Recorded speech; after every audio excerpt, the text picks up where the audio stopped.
Czasem mniej znaczy więcej. Taką maksymę wpisałem w partyturę swojego utworu. A tytuł tej kompozycji to Polo Les, czyli tak jakby mniej poloneza.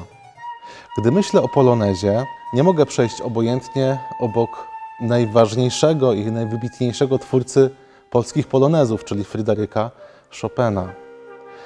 Wziąłem na warsztat jego utwór dziecięcy, polonez, który skomponował, gdy miał 7 lat, polonez B-dur.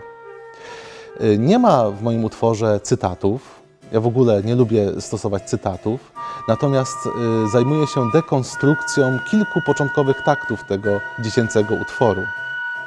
Jeszcze raz przypomnę, skomponował go, gdy miał 7 lat i jest to całkiem imponujące dla mnie. Strzępy motywów podane w rozszerzonych artykulacjach, podzielone pauzami, dopiero po pewnym czasie składają się w rytm poloneza, także słuchacz dopiero po pewnym czasie potrafi określić, że jest w środku tańca. Motyw ten jest przetwarzany w różny sposób, nastrajany na szeregi harmoniczne, poddawany glisandom. Brzmi zupełnie inaczej niż w oryginale.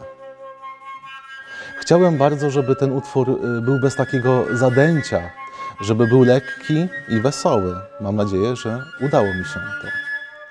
Utwór jest zadedykowany swoim pierwszym wykonawcom, czyli Agacie Kielar-Długosz, Łukaszowi Długoszowi oraz Markowi Toporowskiemu, a prawykonanie odbyło się podczas festiwalu Musica Polonica Nowa w 2022 roku i było to dla mnie ogromne przeżycie artystyczne.